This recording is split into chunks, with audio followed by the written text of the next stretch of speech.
Saudara, sebelum saya menyampaikan firman, saya mau cerita dulu tentang beberapa tahun yang lalu, tepatnya mungkin tahun 1995.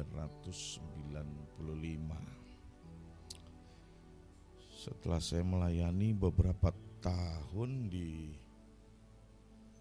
pedalaman, saudara, saya memutuskan untuk kembali ke Jakarta pada waktu itu. Tetapi karena pada waktu itu kondisi keuangan terbatas, jadi tidak menggunakan pesawat terbang, ya, tetapi menggunakan jalur laut, bukan jalur langit, ya, di mana saya menggunakan kapal laut. Dan kapal laut ini adalah kapal laut yang kecil, saudara, ya.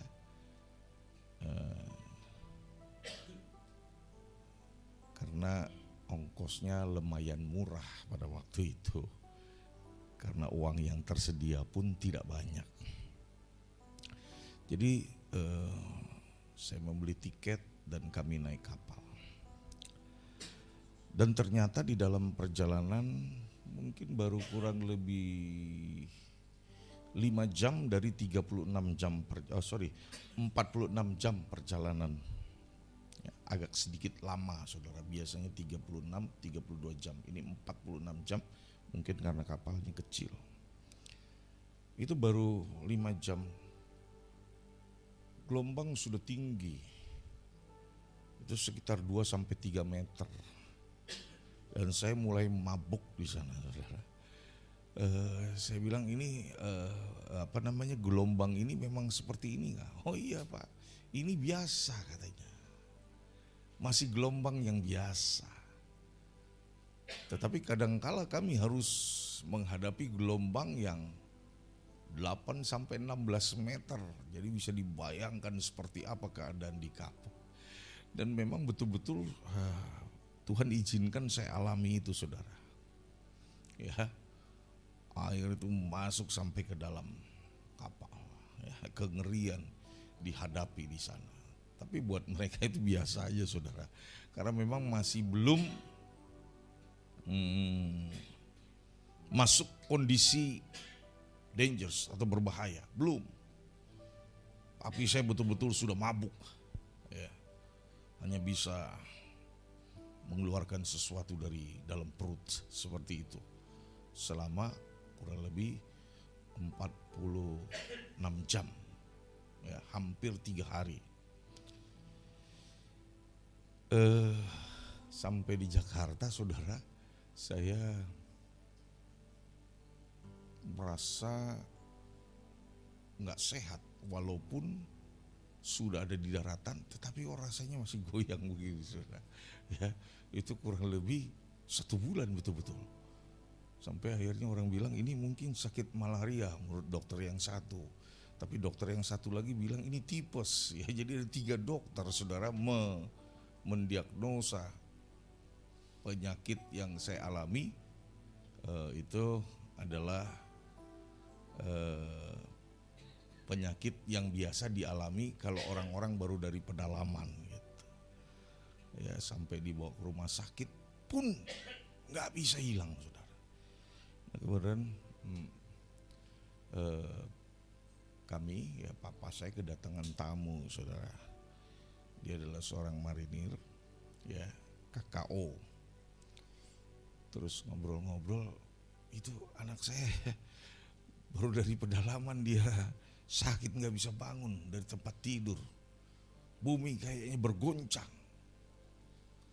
Akhirnya apa dia bilang, oh itu mabuk laut itu, ya, itu nggak ada obatnya selain istirahat, tidur yang banyak, nanti pasti sembuh. Ya, saya tidak cerita tentang penyakitnya, saudara, tapi saya cerita tentang bagaimana keadaan di kapal waktu itu. Buat orang yang tidak terbiasa dengan gelombang yang rendah sekalipun, itu sudah membuat satu situasi yang takut, bahkan mengerikan. Tapi buat orang-orang yang sudah terbiasa, maka itu adalah hal yang bisa ditanggulangi. Ya, kalau sampai membuat mereka yang ahli sudah panik, berarti itu memang betul-betul keadaan berbahaya. Ya, waktu itu badai lah, ya, tapi badai yang kecil yang dihadapi. Nah, pada siang hari ini tema firman Tuhan adalah bertahan dalam badai. Saudara, situasi yang sulit, keadaan yang buruk membuat seseorang seringkali menyerah dengan keadaan. Bentuk atau tingkat situasi maupun keadaan yang buruk atau situasi yang sulit itu tingkatannya berbeda dari setiap orang atas apa yang mereka alami, saudara. Dan kalau boleh dikatakan, kalau persoalan-persoalan yang kecil itu bukan badai, saudara. Yang namanya badai ini ketika tantangan, problem, masalah yang kita hadapi itu sepertinya kita gak mampu lagi. Baru itu namanya badai, saudara. Dan kita dilatih sama Tuhan untuk kita jadi orang-orang yang mahir, orang-orang yang hebat, orang-orang yang handal untuk menaklukkan badai, bertahan dan bahkan menari di tengah-tengah badai. Amin. Kita boleh belajar dari kisah Rasul Paulus dalam perjalanan ke Roma, di mana dia akan diadili di sana.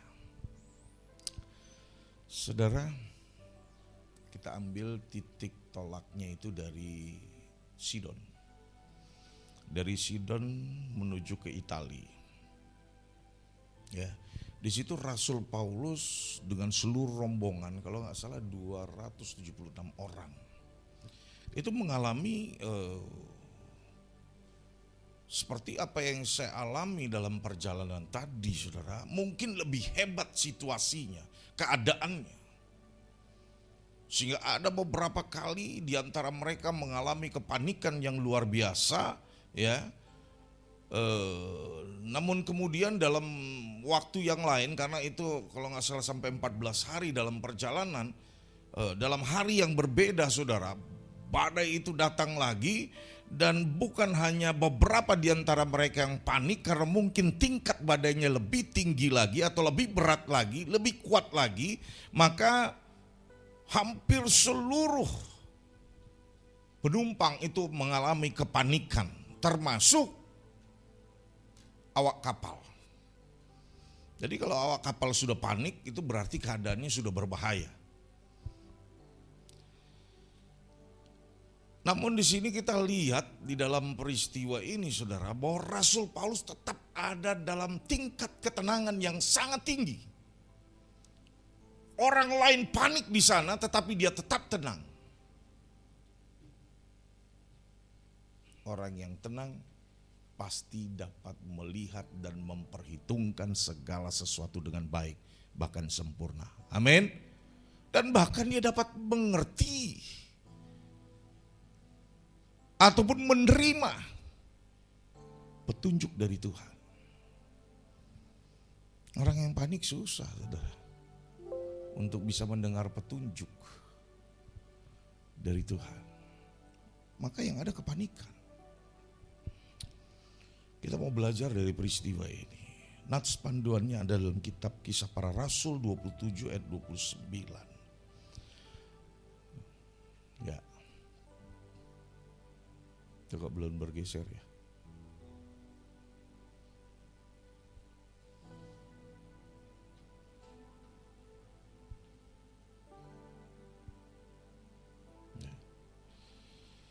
Firman Tuhan berkata, namun karena takut kandas pada batu karang, mereka membuang 4 jangkar dari buritan dan berharap agar siang segera tiba. Di dalam kepanikan pun masih ada harapan. Tetapi di sini yang unik, saudara, ada 4 jangkar yang dibuang dari buritan. Tujuannya apa, saudara? Supaya kapal itu tidak terombang-ambingkan oleh badai. Sambil berharap waktu yang baik segera tiba. Itu yang jadi harapan mereka semua. Dari kata 4 jangkar di sini kita beranjak kepada pewahyuan, saudara.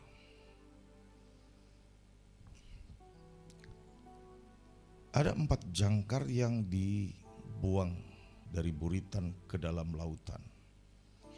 Tujuannya supaya menahan kapal itu sekali lagi untuk tidak terpengaruh oleh badai. Badai tidak bisa membawa kapal itu seenaknya.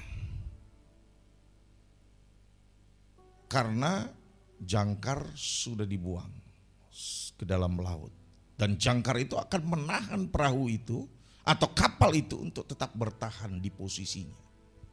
Mungkin terjadi pergerakan tetapi tetap tidak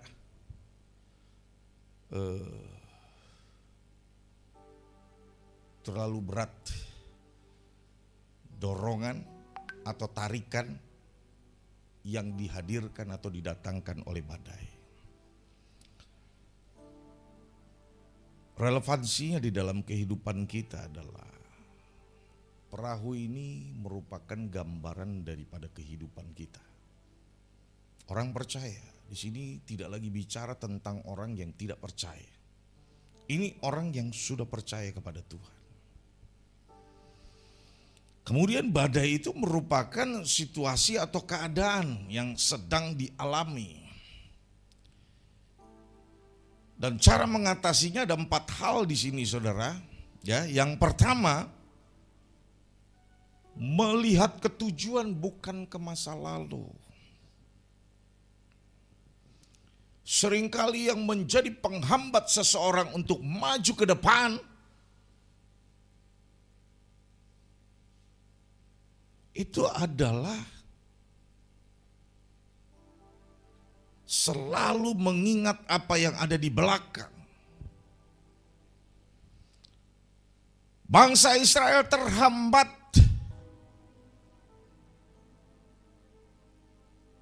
menikmati janji Tuhan selama 40 tahun. Kenapa? Karena mereka selalu melihat ke belakang. Ketika menghadapi kesulitan, ketika situasinya buruk, saudara, keadaannya tidak baik, mereka mulai menyesali perjalanannya dan mereka mulai melihat kepada apa yang ada di belakang. Wah, kalau di Mesir dulu itu enak, ada bawang bombay, ada daging di sana. Tapi sadar gak kalau mereka hidup sebagai seorang budak, bangsa budak. Sekalipun mereka berjalan di dalam kesulitan, mereka berjalan sebagai orang yang merdeka.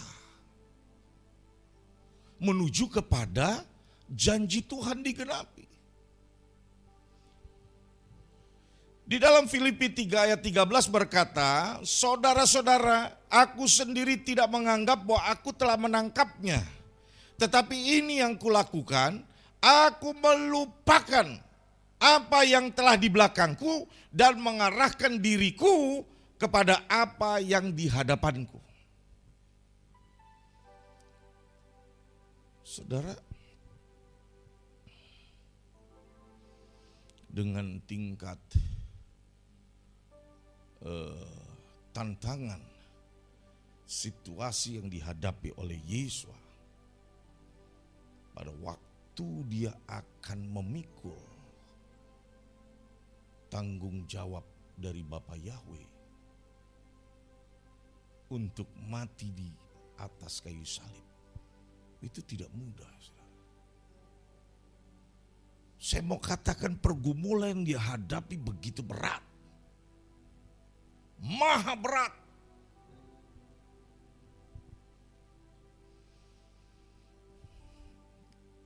Tetapi Yesus berkata, Bapa, kalau sekiranya cawan ini boleh lalu daripadaku, Tetapi biarlah kehendak-Mu yang jadi, bukan kehendak. Dari sisi kemanusiaannya dia merasakan ada begitu beban yang berat yang harus dia pikul, saudara. Pada waktu dia berkomunikasi dengan Bapa, firman Tuhan mencatat keringatnya itu bahkan sampai mengucur seperti darah. Bayangin, saudara. Dia bergumul. Tapi satu hal di sini, saudara. Kenapa dia jadi kuat? Karena dia mengabaikan situasi dan keadaan. Dia tetap melihat visi surgawi. Ya, beberapa hari ke depan, saudara kita Stephen pindah tugas di Jakarta. Ya,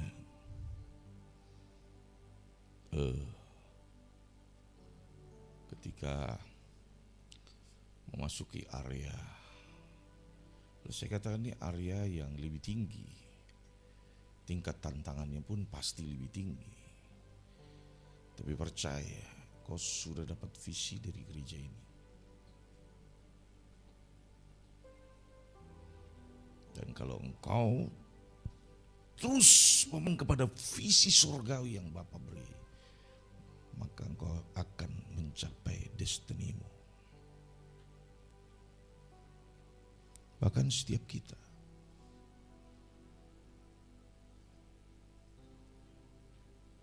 Ya.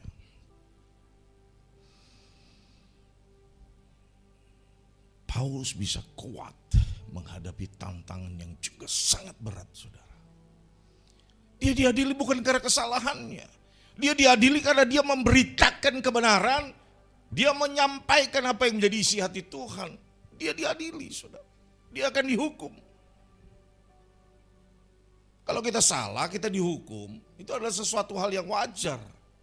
Ketika kita melanggar hukum, maka akan ada hukuman yang harus dijalani sebagai konsekuensi daripada tindakan melawan hukum. Tetapi ini enggak, saudara. Enggak didapati ada kesalahan. Maka dia harus dikirim ke tempat yang jauh. Ya, kalau dalam istilah pengadilan, ada tingkat pengadilan negeri, pengadilan tinggi, lebih tinggi lagi Mahkamah Agung, kayak gitu ya. Nah, itu mungkin mesti sampai ke sana.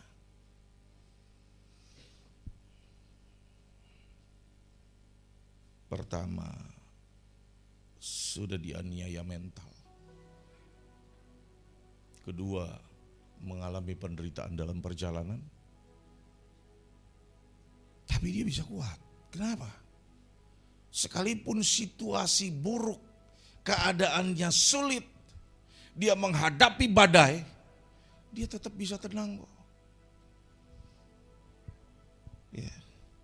Karena dia selalu mengarahkan pandangannya kepada visi surgawi. Orang jadi gak kuat, orang jadi lemah ketika dia melihat hanya kepada penderitaan, hanya kepada tantangan, hanya kepada problem yang sedang terjadi. Makin lemah. Padahal sebenarnya ada sesuatu yang Tuhan mau kerjakan. Maka dalam segala tindakan bertanya-tanya dulu sama Tuhan untuk langkah-langkahmu. Seringkali tuh orang menyesali keadaan dan hidup di dalam masa lalu. Terus saya ceritanya yang dulu gitu. Kalau itu sebagai bentuk kesaksian untuk menguatkan gak masalah, saudara. Tapi ada orang yang menyesali. Kenapa ya saya harus jadi dengan pasangan hidupku yang sekarang ini ya? Kalau dia sebagai seorang suami, dia menyesali bisa berjumpa dan menjadi suami istri dengan istrinya sekarang. Demikian juga sebaliknya. Atau mungkin kita menyesali dengan situasi dan kondisi anak kita, saudara. Kenapa ya ini harus dilahirkan? Kenapa ya ini harus dipercayakan? Tahu nggak saudara, di luar sana ada banyak orang-orang yang sedang memohon untuk minta anak, saudara, tapi nggak dikasih atau tidak ada, nggak mendapatkan. Kita diberi anak, syukuri, nikmati situasinya. Begitu juga dengan pasangan suami istri. Bersyukur kalau engkau dipertemukan. Mungkin ada perbedaan-perbedaan di dalam nilai-nilai. Dari sisi pendidikan, budaya yang mungkin berbeda, saudara. Tapi kau sudah dipersatukan. Syukuri. Jangan lihat kepada masa lalu.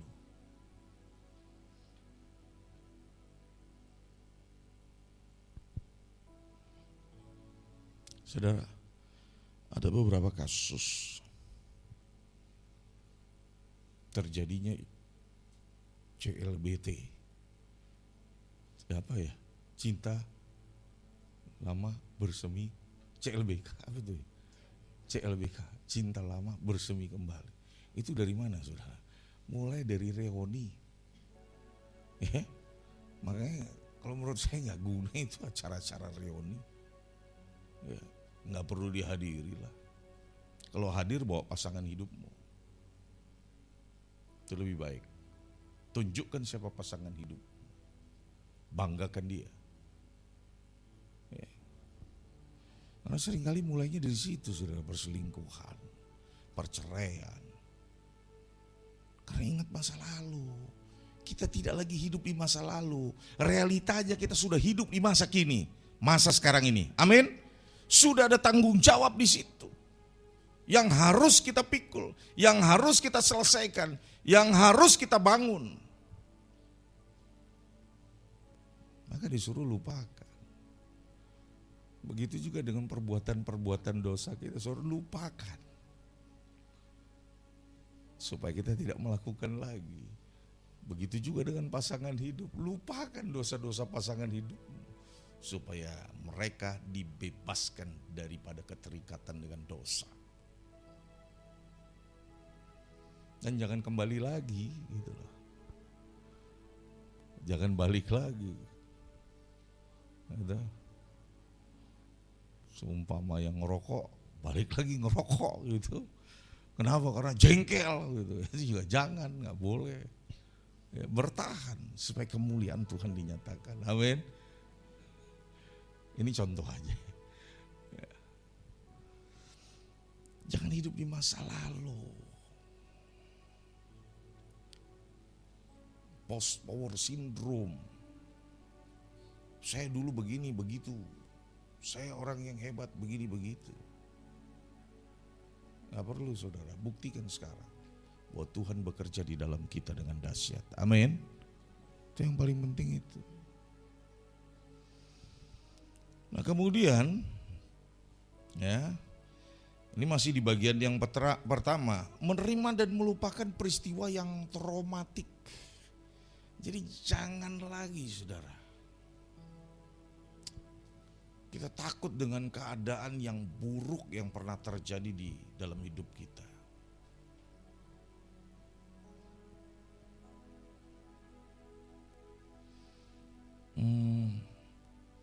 Saya nggak tahu ada nggak di antara ada yang alami itu. Ya, tapi yang jelas saya pernah ngalamin, saudara. Pernah ngalamin, saya nyebrang, mobil rudu saya, mungkin 2 meter ke atas ya, tercampak. Ya, tapi yang heran nggak apa-apa, saudara. Kalau saya kenapa-napa, saya nggak bisa berdiri di belakang mimbar pada hari ini. Ya, nggak apa-apa. Tapi saya sempat trauma 1 bulan itu, nggak lama sih. Saya mau nyebrang, maju mundur gitu ya. Udah maju, begitu lihat lagi mobil udah dekat, mundur lagi. Ya, nah ini yang membuat kita sulit mencapai tujuan. atau terlambatnya kita tiba di tujuan ketika ada hal yang traumatik yang masih kita pikirin. Kita takut gagal, mungkin usaha upaya kita pernah mengalami kerugian. Nah, ini kalau yang buat punya usaha, mulai kita jadi trauma sehingga berani mengembangkan usaha kita. Itu juga salah, saudara. Itu traumatik.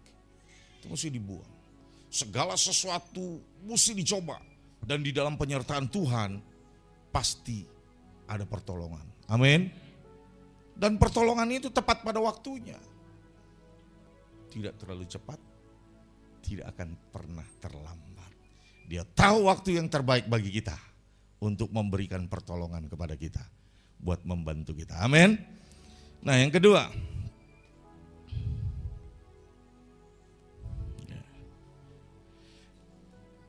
untuk kita dapat bertahan dalam badai, saudara, bahkan menari-nari di tengah badai.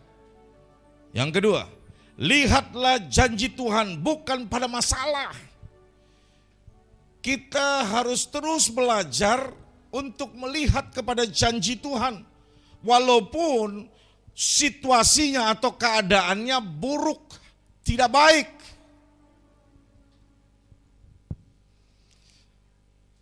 Saya percaya Rasul Paulus melihat keadaan yang buruk sedang terjadi. Dia mengalami situasi yang tidak menyenangkan. Tetapi dia boleh tetap ada di dalam keadaan tenang.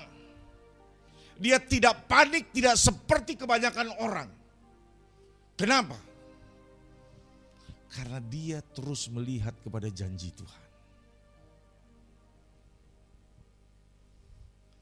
Situasi di tahun 2025 ini, ahli ekonomi, bahkan para hamba-hamba Tuhan yang menurut dia punya panggilan atau punya satu kemampuan lebih daripada yang lain untuk bisa melihat hal-hal di depan. Dikatakan tahun 2025 keadaan tidak menjadi bertambah baik. Bahkan ada kesulitan-kesulitan yang luar biasa. Bukan hanya di negeri kita, tapi di seluruh dunia.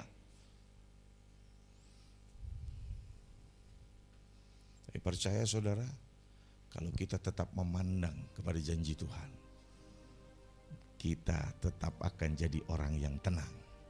Sehingga di dalam ketenangan itulah kita dapat mendengar petunjuk dari Tuhan buat langkah-langkah apa yang harus kita lakukan untuk mengatasi keadaan dan bahkan kita menaklukkan situasi dan keadaan itu, jadi pemenang di dalam Hamasiah. Amin. Dalam keadaan yang tidak menguntungkan sekalipun atau keadaan yang sulit serat, tetaplah mengingat kepada janji Tuhan. Ketika kita percaya kepada janji Tuhan, maka keadaan itu akan membuat atau bergerak menjadi baik situasinya atau keadaannya. Kita lihat di situ, saudara, Rasul Paulus dapat petunjuk Tuhan bahwa badai nanti akan berhenti. Jadi tenang aja. Semua dari antara kalian di sini satu helai rambut pun tidak akan ada yang jatuh. Kalian akan selamat semua. Hanya kita mesti mendamparkan kapal ini, ya, dan kita harus turun menuju ke pantai. Dan memang betul-betul nggak ada yang celaka, saudara. Kalau dengar petunjuk dari mentor, kalau dengar petunjuk dari pemimpin, percaya, saudara, akan sampai menuju ke daratan.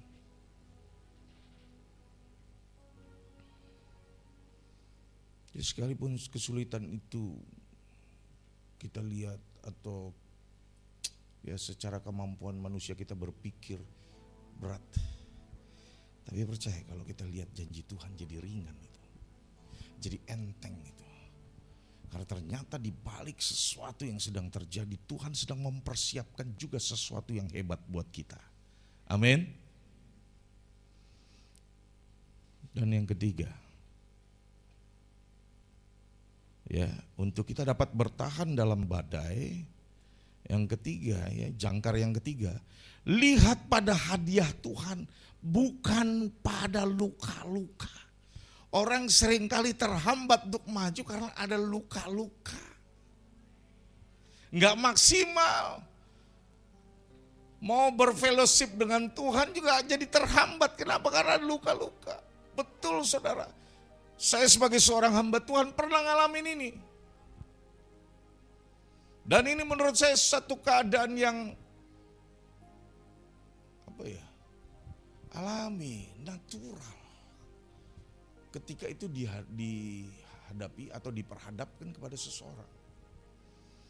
Kalau kita salah, dipersalahkan, ya memang bisa ada dua yang terjadi.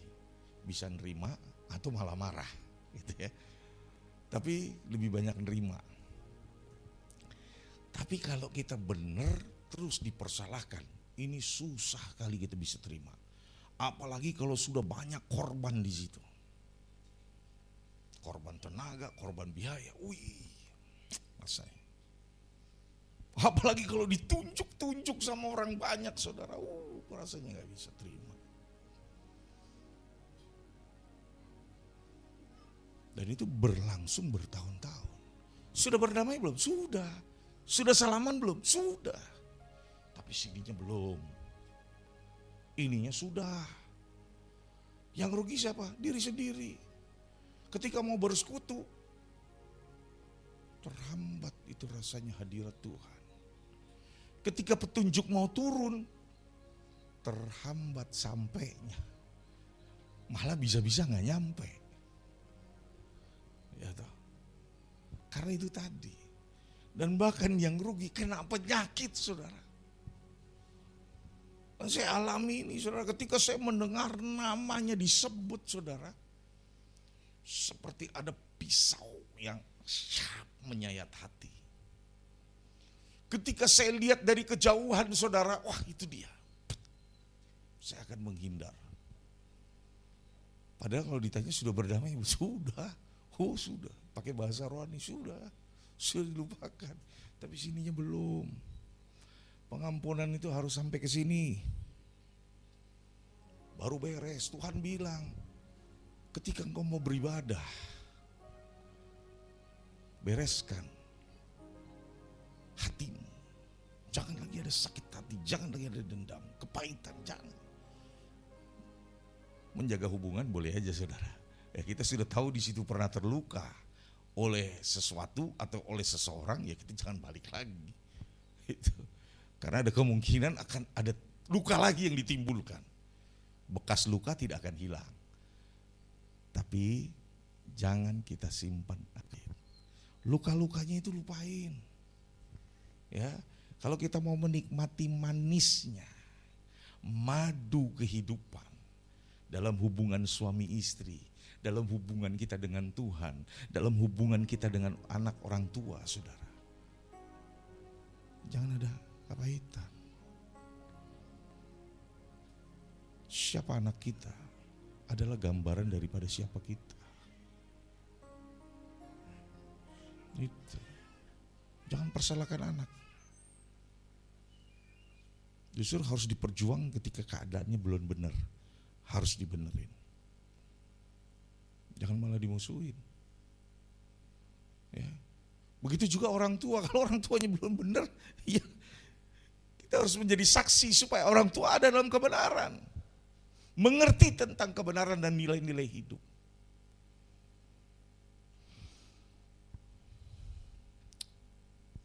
Di dalam 2 Korintus 4 ayat 17 berkata, sebab penderitaan yang ringan yang sekarang ini mengerjakan bagi kemuliaan kekal yang melebihi segala-galanya jauh lebih besar daripada penderitaan kami.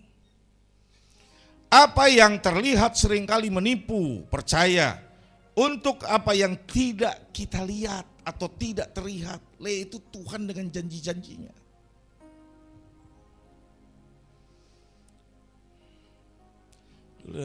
Saya banyak kesaksian ini. Ada seorang pengusaha, dia punya pabrik sepatu. Ya, itu terjadi kalau moneter tahun berapa ya? Masih ingat ya, 98 atau 99, 98 ya. 98. Dia biasa kirim itu ke Amerika, saudara. Produk daripada pabriknya dikirim ke Amerika. Ya. Sementara dalam perjalanan itu tiba-tiba dari Amerika bilang ini barang semua di reject, tidak memenuhi standar. Jadi akan dipulangkan kembali ke Indonesia. Wah, kesel, ini kerugian besar. Tiba-tiba terjadi moneter, saudara. Pam, barang tertahan di sana. Tapi kemudian ada keputusan, dan menurut saya itu ada keterlibatan Tuhan. Keputusan dari perusahaan di sana tidak jadi di-reject. Barangnya diterima.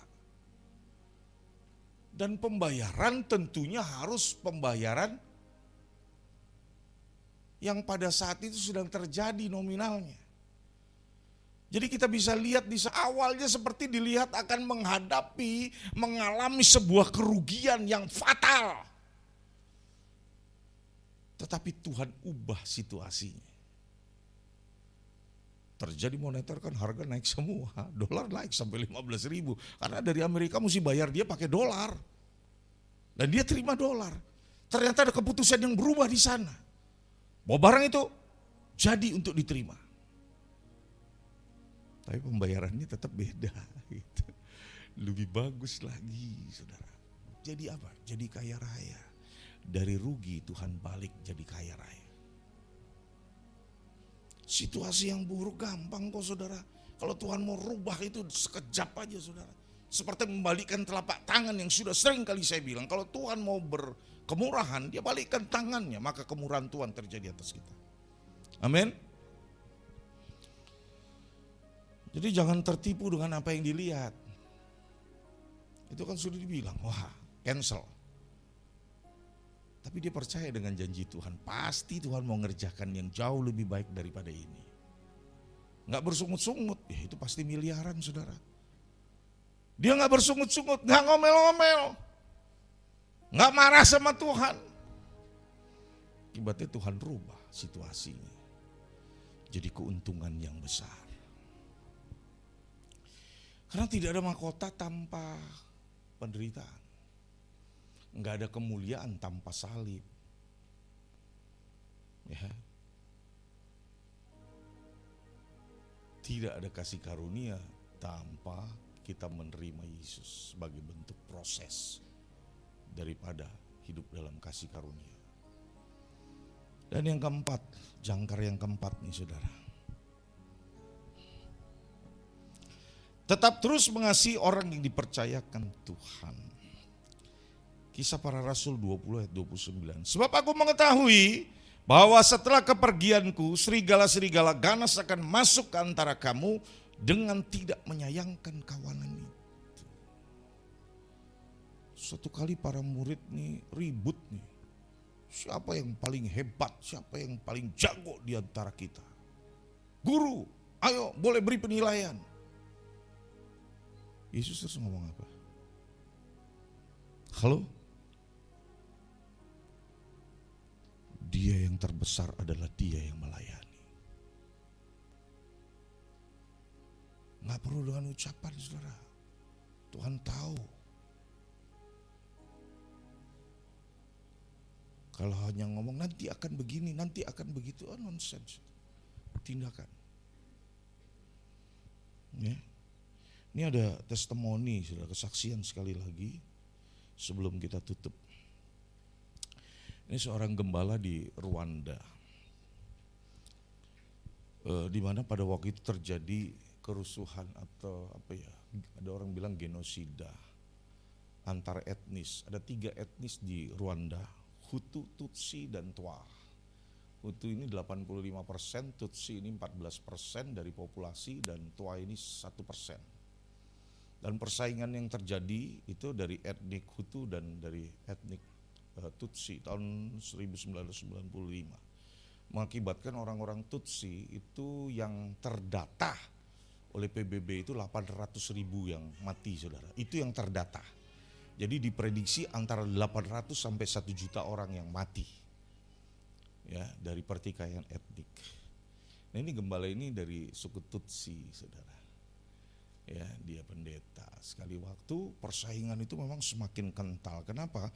Karena orang-orang Tutsi itu menguasai ekonomi. Dengan kata lain, orang-orang Tutsi itu orang-orang yang kaya. Dan orang-orang Tutsi juga orang-orang yang ada di pemerintahan. Akibatnya menimbulkan kecemburuan dari orang-orang Hutu yang adalah mayoritas. Ya kalau tua nggak dianggap itu, saudara. Jadi seringkali terjadi pergesekan di antara mereka. Ini kesaksian dari seorang gembala dan anaknya. Anaknya ke sekolah. Dia orang Tutsi, gurunya itu orang Hutu. Gurunya itu mengatakan kata-kata yang tidak baik. Sampai di rumah orang tuanya bertanya, apa yang gurumu katakan? Begini, tentang sesuatu yang buruk tentang kita. Orang tuanya lantas ngajarin anaknya supaya nggak boleh sakit hati, duduk di sini yuk kita berdoa, doakan dia. Selanjutnya perkataan-perkataan yang baik yang dikeluarkan sama bapaknya untuk menganulir perkataan yang buruk yang datang dari gurunya. Nah kemudian saudara, ini karena sudah terjadi pembunuhan besar-besaran, genosida ya. Jadi dari misi itu mau ambil bapaknya, si gembala ini mau diambil. Gembala ini bilang begini, kalau kamu mau ambil saya, ambil 50 orang ini jemaat saya. Oh nggak bisa, hanya kamu aja yang bisa. Kalau hanya saya sendiri, saya nggak ikut. Saya tetap ada bersama-sama dengan jemaat. Dia pilih gitu, saudara. Ya, akibatnya apa, saudara? Mati bersama-sama dengan jemaat. Dibunuh. Anaknya lari pontang-panting, istrinya lari pontang-panting. Tapi dia lebih memilih sebagai seorang gembala ada di tengah-tengah jemaat. Bukannya lari, saudara, ninggalin problem. Ya. Tapi dia bertahan. Kenapa? Karena dia mengasihi jiwa, bukan mengasihi dirinya sendiri. Gitu ya. Dia mengasihi jiwa-jiwa. Dan ternyata, saudara, lewat kematian hamba Tuhan ini dipublish ke seluruh dunia. Akibatnya apa? PBB turun tangan. Sehingga genosida itu tidak berlanjut. Artinya apa? Kematian seseorang yang berharga itu menyelamatkan banyak jiwa. Ini ada satu peristiwa heroik lagi yang terjadi, yaitu ini di Perang Dunia Kedua, di mana seseorang bersama dengan kelompoknya yang banyak, ribuan orang di sini siap mengungsi, tapi di sini ada tentara musuh yang ngomong aja lah Jerman. Dia akan membantai semua yang ada di sana.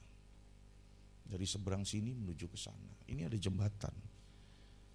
Ya, ada satu orang, saudara.